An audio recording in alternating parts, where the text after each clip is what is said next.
We're the Decameron Collective, 9 Canadian feminist artists and digital humanities scholars who began meeting weekly over Zoom in March of 2020 in what has become a sustained, slow practice of inquiry grounded in care. In this project showcase of our work, Memory Eternal, we will explore the work's forms and themes and start to contextualize the work within intersecting frames. Designed for Oculus Quest 2 and premiered at the ELO Media Art Festival in 2023, Memory Eternal takes immersants on a journey of grieving, spanning personal, collective, and planetary scales. Named for the Ukrainian Orthodox prayer for the dead, Memory Eternal explores trauma and remembrance, asking, what do we remember, and how? Memory Eternal is a digital sandbox made up of 17 distinct audio, textual, and visual storytelling works set in a dreamlike starry landscape where uncanny physics and scale dislocates and denaturalizes our perceptions of the world.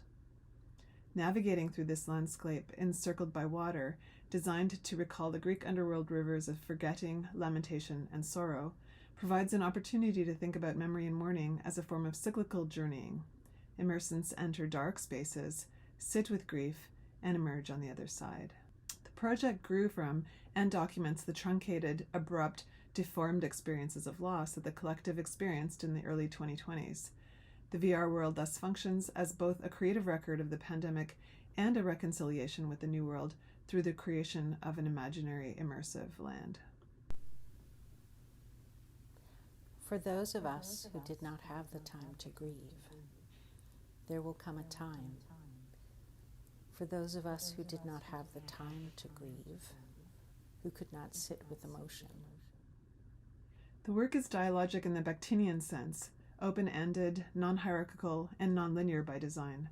The heterogeneity of the works and their intention takes its cue from Eastern European polyphonic choral arrangements, where the voices each occupy a carefully arranged, complicated harmony and meld into a multi-layered sound.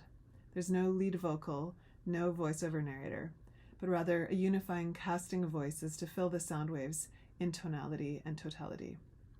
The work's complexity rests in the way it holds in balance the various ways that grief and mourning are felt and enacted.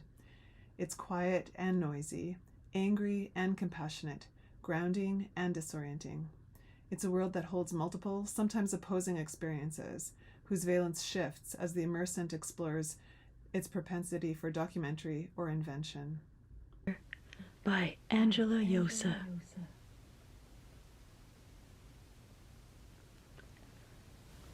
Crumple that sadness for just a moment. Just a moment. Please. This is just it. A thread of orange begins to form on. Some works use complex interactive forms or transparencies and overlays, while others are deliberately bare. Some are expressly and intimately dialogic. Some work through hauntings, integrating found material from lost people.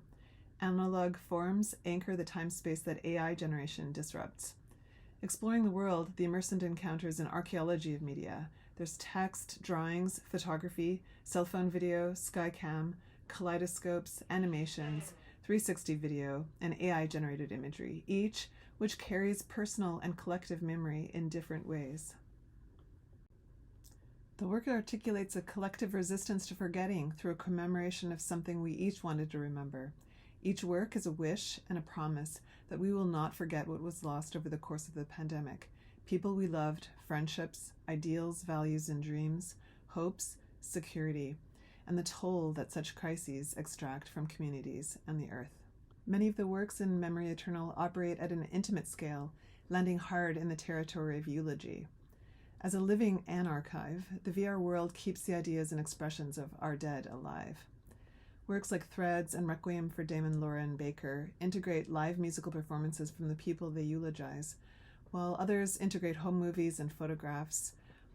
Using archival material in this way, Memory Eternal becomes like a seance, a conjuring of our dead, VR working in what Siobhan O'Flynn theorizes as a synectical mode, making the absent present, standing in with parts for a whole. The VR world becomes kind of poetic digital Victorian mourning jewelry, our oculus passed around, still warm from our bodies holding, like a silver locket, holding a loved one's hair. For Damon Lauren Baker. The last time I saw you was Facebook, of course, which you hated more than I did, though sometimes I pretended to be as enraged as you. But Damon, you expected more of the world than I do, and that is why I loved you. However, the poetics of the works of personal grieving are juxtaposed with works that engage in memory work in more somatic ways. Memory Eternal's reach is planetary. War and climate disaster haunt the world's spaces too. Works like Jolene Armstrong's Slava Ukraini harnesses VR's capacity for haptics. Pinned to the viewer's visor to disorient, morphing images in immersive gunshot staccato heightens, fine-tunes, and focuses immersant's own latent emotions.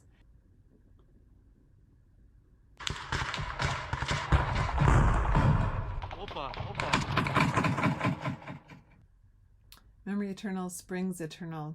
Throughout the world, landscapes allude to Irish rites of spring and other cyclical symbols of return, including seeds, trees, leaves, and birds. Memory Eternal offers this wisdom. Even in the face of relentless adversity, somatic, immersive experiences, when embraced, can offer renewal and emergence.